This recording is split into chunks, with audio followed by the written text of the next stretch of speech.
दोस्तों, आज के इस वीडियो में हम स्टॉक मार्केट में इन्वेस्ट करने के लिए कंपनी कैसे ढूंढा जाता है, कंपनी की सेहत कैसे पता कर सकते हैं, यानी कौन से कंपनी में आपको इन्वेस्ट करने से प्रॉफिट होगा या लॉस होगा, आप कैसे पता कर सकते हैं वो देखने वाले हैं, जिसे कंपनी की फंडामेंटल एनालिसिस भी कहते हैं।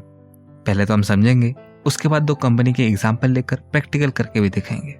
दोस्तों, कहते हैं किसी भी काम को करने से पहले जानकारों से सलाह लेना जरूरी होता है। वही सोचकर हम जब किसी मार्केट एक्सपर्ट से स्टॉक मार्केट में कैसे इन्वेस्टमेंट स्टार्ट करते हैं पूछते हैं, वो हमें शेयर मार्केट की भारी भरकम वर्ड से रूबरू करवाता है, जैसे Nifty, Sensex, future, option, derivative, intrinsic value.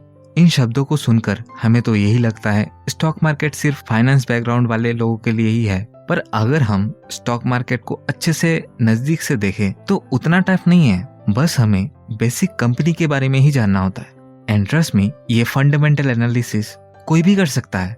Example, Ronald rich एक अमेरिकन थे जिनकी डेथ 2014 में हुआ। उनकी डेथ के बाद वो काफी चर्चे में थे। उसके पीछे रीजन ये था, उन्होंने अपने जीवन में बहुत आम जीवन जिया। उन्होंने 25 साल तक कार मैकेनिक के तौर पर काम किया और 17 साल साफ सफाई का काम किया। फिर भी उनका जब 2014 में डेथ हुई, उनकी नेट वर्थ $8 मिलियन था, जो कि इंडियन करेंसी में 56 करोड़ होती है। दोस्तों, रोनाल्ड रिच का कोई लॉटरी नहीं लगा था, बल्कि उन्होंने अपनी सूझबूझ का इस्तेमाल किया और स्टॉक मार्केट में छोटी छोटी इन्वेस्टमेंट की, और वही छोटी छोटी इन्वेस्टमेंट लॉन्ग टर्म में कंपाउंड होकर 8 मिलियन जाकर पहुंचा। अब आप सोच रहे होंगे, ये तो इत्तेफाक से किसी एक के साथ हो गया होगा, लेकिन ऐसा रियल लाइफ में थोड़ी ना होता होगा। दोस्तों, ऐसे एग्जाम्पल हमें कई मिल जाएंगे। ऐसे ही एक फायरमैन था जिसने टेम्पेक्स नाम के एक कंपनी में पैसा इन्वेस्ट करे जा रहा था, और कई साल बाद वो मिलियनर आखिर बन ही गया। ये real life story the one upon wall street book में पीटर लिंच ने मेंशन किया है। इससे हमें ये तो पता चलता है स्टॉक मार्केट में इन्वेस्ट करके लॉन्ग टर्म में करोड़पति बना जा सकता है। इम्पॉसिबल नहीं है,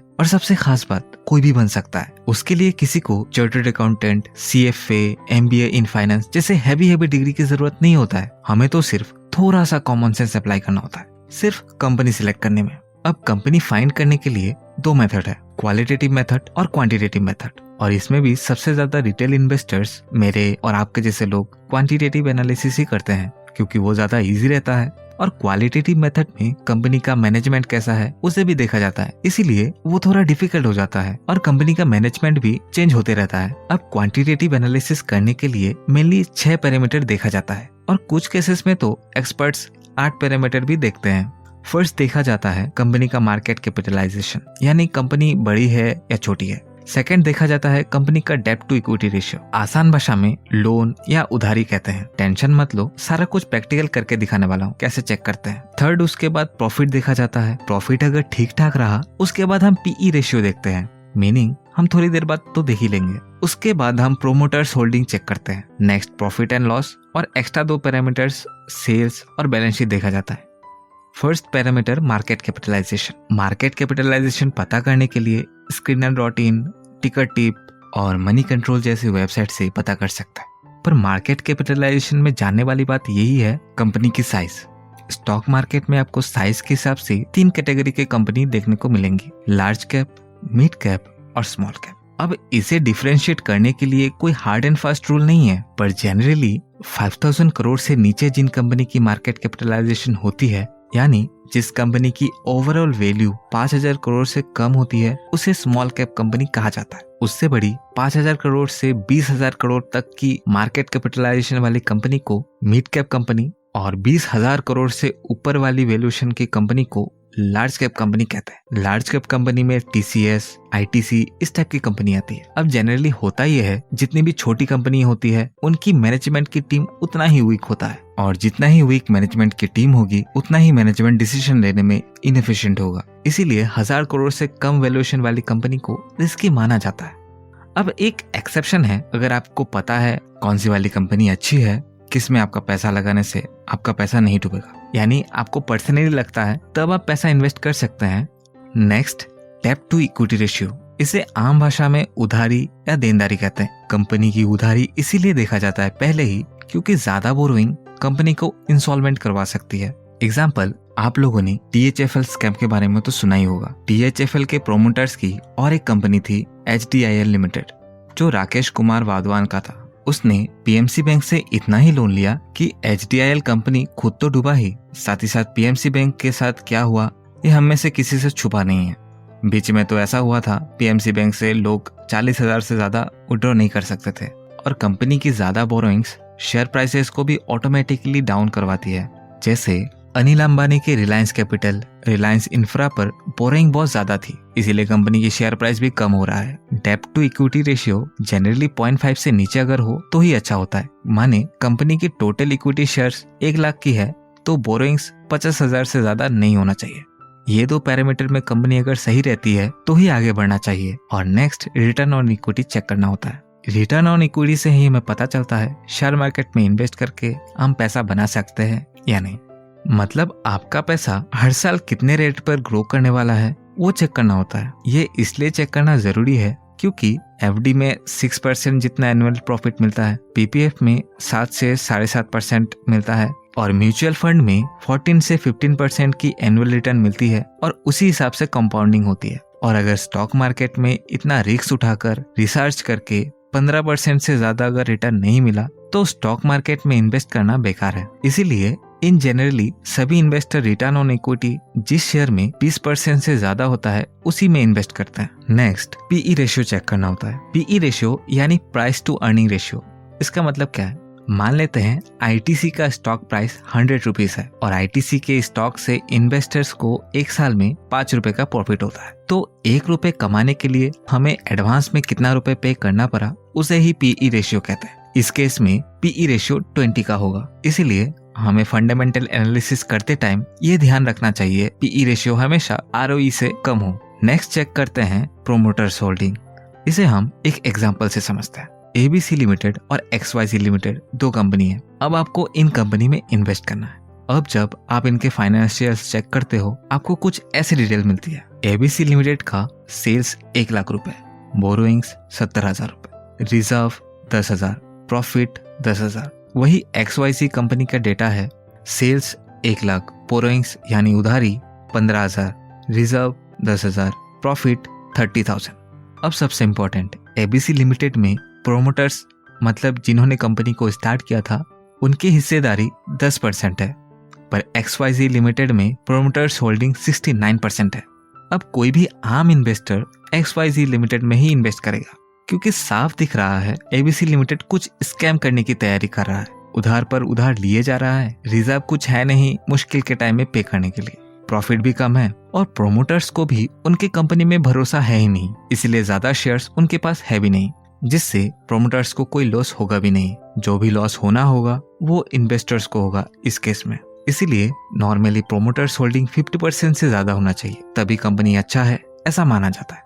उसके बाद हमें सेल्स देखना होता है और वो भी हर साल इंक्रीजिंग पैटर्न में होना चाहिए। और last parameter profit and loss और बैलेंस शीट देखना होता है। दोस्तों आशा करता हूँ आपको कॉन्सेप्ट समझ में आ गया होगा। अब हम 2 कंपनी का एग्जांपल लेंगे और प्रैक्टिकल करके भी देखेंगे और आप देखना बहुत आसान होता है।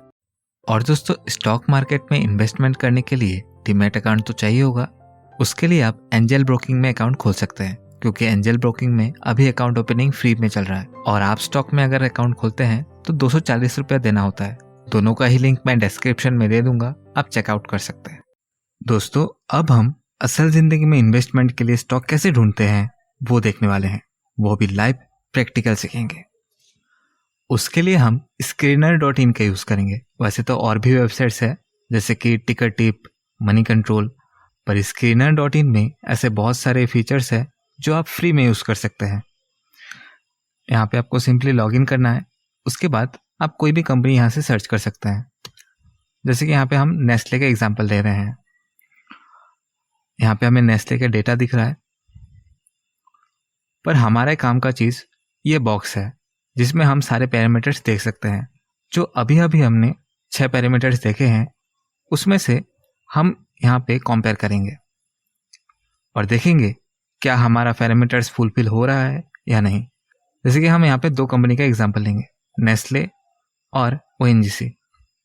यहाँ पे आप पैरामीटर्स देख सकते हैं।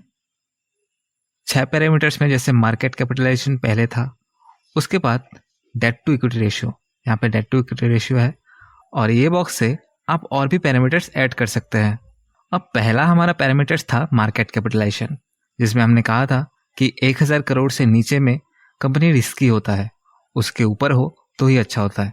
तो यहाँ पे नेस्ले इंडिया का मार्केट कैपिटलाइजेशन 1,70,000 करोड़ है, तो ये बहुत ही बड़ी कंपनी है, तो इसमें हम इन्वेस्टमेंट कर सकते हैं। उसके बाद नेक्स्ट पैरामीटर था डेट टू इक्विटी रेशियो। हमने देखा था डेट टू इक्विटी रेशियो 0.5 से नीचे होना चाहिए, तो यहाँ पर 0.07 है, यानी बहुत कम है, यानी कि इन्होंने बोरोइंग्स लिया ही नहीं है। नेक्स्ट रिटर्न ऑन इक्विटी देखना था।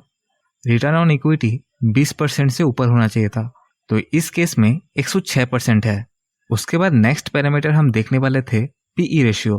पीई रेशियो आरओई से कम होना चाहिए था, यहाँ पे भी कम है, 78 है, लेकिन ये पीई रेशियो बहुत ज़्यादा है, यानी कि ये शेयर ओवर वैल्यूड है। उसके बाद नेक्स्ट पैरामीटर हम चेक करने वाले थे प्रोमोटर्स होल्डिंग। प्रोमोटर्स होल्डिंग 50% से नीचे नहीं होना चाहिए था, तो यहाँ पे 62% प्रोमोटर्स होल्डिंग है, तो ये कंपनी सेफ है। 6 पैरामीटर अगर सही रहा, उसके बाद हम प्रॉफिट एंड लॉस अकाउंट देखते हैं। प्रॉफिट एंड लॉस अकाउंट में हमें सेल्स देखना होता है। सेल्स ऐसा नहीं कि हमें 2020 का देख लिया या 2021 का देख लिया, हमें पैटर्न देखना चाहिए। पैटर्न ऐसे कि इंक्रीजिंग पैटर्न में होना चाहिए, जैसे कि 2009 में 5,000 करोड़ था, उसके बाद 6,000 करोड़ हो गया, उसके बाद अभी 2020 में 13,000 करोड़ हो गया सेल्स, यानी कि ये इंक्रीजिंग पैटर्न में है। उसके बाद हमें प्रॉफिट देखना होता है। अगर प्रॉफिट इंक्रीजिंग पैटर्न में है तब तो सही है। उसके बाद हमें बैलेंस शीट देखना होता है। बैलेंस शीट में शेयर कैपिटल अगर इंक्रीजिंग पैटर्न पे है तो कंपनी ठीक नहीं है। यहाँ पे कंपनी का शेयर कैपिटल इक्वल है, 2009 में जो था 2021 में भी सेम ही है।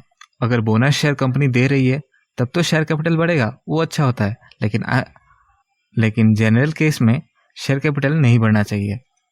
उसके बाद रिजर्व देखना होता है। रिजर्व भी इंक्रीजिंग पैटर्न पे होना चाहिए। उसके बाद नेक्स्ट हमें देखना होता है कंपनी का बोरोइंग्स यानी लोन। यहाँ पे हम देख सकते हैं 2009 में 0 था, उसके बाद 11-12 पे उन्होंने लोन लिया, हो सकता है उन्होंने कोई फैक्ट्री डालने के लिए लिया होगा। उसके बाद 2014-15 में कम हो गया, यानी कि कंपनी का फाइनेंशियल्स बहुत स्ट्रांग है। अगर कंपनी का फाइनेंशियल स्ट्रांग है तो क्या कंपनी में पैसा लगा देना चाहिए? नहीं। उसके बाद हमें ये देखना होता है इंडस्ट्रियल पीई, यानी इसी तरह की दूसरे कंपनी में लोग कितना पैसा लगा रहे हैं। इस केस में इंडस्ट्रियल पीई 56 है, यानी कि ये वाली स्टॉक ओवर वैल्यूड है। अब ऐसा भी नहीं इस स्टॉक पे अगर हम पैसा लगाएंगे तो हमारा पैसा डूब जाएगा, ऐसा बिल्कुल नहीं होगा। हो सकता है प्रॉफिट कम मिले लेकिन पैसा आपका सेफ है। नेक्स्ट हम देखने वाले हैं ओएनजीसी का फर्स्ट पैरामीटर मार्केट कैपिटलाइजेशन। यहाँ पे देख सकते हैं कंपनी बड़ी है, ये पहला कैटेगरी पास कर लेता है। Next debt to equity ratio हमने कहा था 0.5 से कम होना चाहिए, लेकिन ये 0.5 से ज़्यादा है, यानी कि इसमें उधारी ज़्यादा है। नेक्स्ट प्रोमोटर होल्डिंग भी सही है। नेक्स्ट हम देखने वाले थे आरओई रिटर्न ऑन इक्विटी। इस केस में 7.37%, यानी कि इस स्टॉक में पैसा लगाना यानी एफडी जैसा ही है, तो ये स्टॉक एकदम बेकार है। उसके बाद आगे बढ़ने का ज़रूरत ही नहीं है। पीई रेशियो आरओई से ज़्यादा है। उसके बाद हम देखते हैं profit and loss. Profit and loss में आप देख सकते हैं सेल्स तो बढ़ रहा है लेकिन नेट प्रॉफिट कम हो रहा है, या कांस्टेंट भी कह सकते हैं इसे। उसके बाद हम बैलेंस शीट देख लेते हैं। बैलेंस शीट में शेयर कैपिटल इंक्रीजिंग पैटर्न पे है, यानी कि 2010 में 2000 करोड़ था, अब 6000 करोड़ हो गया, यानी कि गवर्नमेंट इस कंपनी को बचाने के लिए पैसा पंप कर रही है, जो अच्छा संकेत नहीं होता है। Next reserve. रिजर्व में देख सकते हैं इंक्रीजिंग पैटर्न में है लेकिन कांस्टेंट है, लेकिन बोरोइंग्स ज़्यादा है। उसके बाद हम और डिटेल देखते हैं चार्ट पे। चार्ट पे हम देख सकते हैं लास्ट 1 ईयर इस स्टॉक का प्राइस बढ़ा है, जो अच्छा संकेत है। लेकिन लास्ट 5 ईयर अगर चेक करते हैं तो देखेंगे इस शेयर का प्राइस कम हो रहा है। इस प्रैक्टिकल एग्जांपल से आप देख सकते हैं नेस्ले इंडिया का फाइनेंशियल्स बहुत अच्छा है, इस पे आप पैसा लगा सकते हैं, लेकिन अभी इस शेयर का प्राइस बहुत ओवर वैल्यूड है। अगर कमता है तो उसके बाद हम लगा सकते हैं, यानी कि हमें यहाँ पे चेक करने की चीज़ है पीई रेशियो। अगर पीई इंडस्ट्रियल पीई के इक्वल हो जाए तो हम लगा सकते हैं, यानी कि उस टाइम शेयर का जो वैल्यू होगा वो परफेक्ट होगा पैसा इन्वेस्ट करने के लिए। और ONGC में इसका तो कह ही नहीं सकते, ये कंपनी कैसे जिंदा है ये तो भगवान जानता है। यहाँ पे ROE एकदम कम है, रिटर्न ऑन इक्विटी, फिर भी इन्वेस्टर इसमें पैसा लगा रहे हैं। दोस्तों हमने प्रैक्टिकल तो देख लिया, अब समराइज कर लेते हैं। फर्स्ट पैरामीटर में हमें देखना होता है कंपनी का साइज, यानी जिस कंपनी का ओवरऑल वैल्यूएशन 1000 करोड़ से नीचे हो उस कंपनी से हमें दूर रहना चाहिए। सेकेंड पैरामीटर हमें चेक करना होता है debt to equity ratio. Debt to equity ratio 0.5 से नीचे होना चाहिए, यानी टोटल इक्विटी शेयर अगर 1 लाख की है तो बोरोइंग्स 50,000 से ज़्यादा नहीं होना चाहिए। Next return on equity. Return on equity 20% से ज़्यादा हो तो ही अच्छा होता है। नेक्स्ट PE रेशियो चेक करना होता है। स्टॉक PE रेशियो ROE से कम होना ज़रूरी है। नेक्स्ट प्रोमोटर होल्डिंग 50% से ज़्यादा होना ज़रूरी है। और लास्ट में profit and loss account, balance sheet और सेल्स जैसी डेटा को देखकर अपना डिसीजन लेना चाहिए। दोस्तों एक डिस्क्लेमर देना चाहूँगा, ये सारी चीज़ें देखकर इन्वेस्टमेंट करेंगे तो लॉस कभी नहीं होगा, ऐसा बिल्कुल नहीं है। ये एनालिसिस इसलिए करना चाहिए ताकि आप रिस्क मिनिमाइज कर सके। इसीलिए खुद रिसर्च करें और किसी के टिप्स पर बेस करके आप इन्वेस्टमेंट ना करें।